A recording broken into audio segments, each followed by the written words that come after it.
Rahmat aka. Taassurotlarni tushuntirib bera olmaymiz.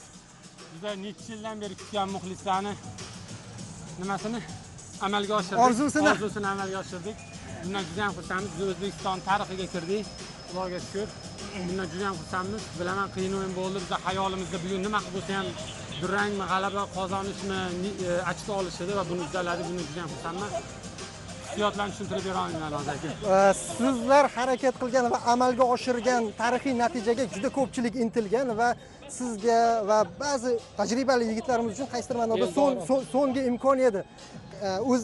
Yetakchilar qanday suhbat bo'ldi o'yindan oldin? Buni boshlangandan beri biz tushunardik, shu yoshimizni hisobga olgan holatda hammaga aytdik, oxirgi shansimiz va bolalar birgalikda harakat qilaylik, chunki ertaga bunaqa yoshi katta futbolchilar bo'lmasligi mumkin. Hozir bizga ham Odil akalar aytganda o'sha narsani tushunmaganmiz. Mana bolalar tushundi, yaxshi harakat qildi. Bundan juda ham xursandmiz, hammamiz birgalikda. Albatta e'tibor berishimiz kerak, Sergio Katanisga kattagan rahmat.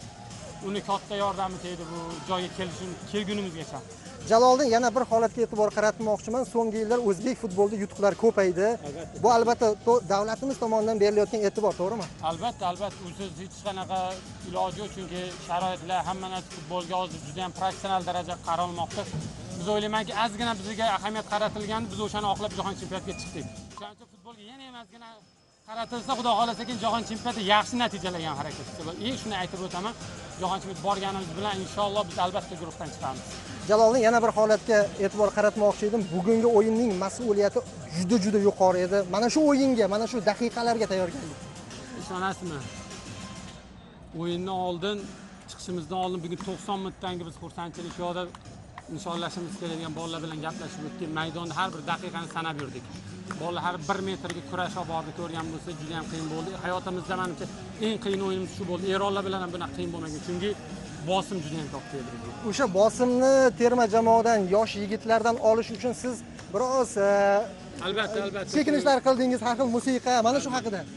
Shunaqa qilsa, yoshi katta futbolchilar shunaqa narsa qilmasa, yoshlar bunaqa mamlakat hayajonlanib qolishi mumkin.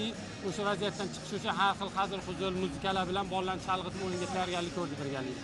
Hozir Sport telekanali orqali, futbol telekanali orqali butun O'zbekiston sizni kuzatyapti. Muxlislarga, xalqimiz hammaga kattagan rahmat. Juda ham qiyin bo'ldi. Sizlarning duoinglar bilan mana umradan bizani Makka, Madinadan yo'dan duo qilganlar juda ham ko'p bo'ldi. Ularga kattagan rahmat. Alloh rozi bo'lsin.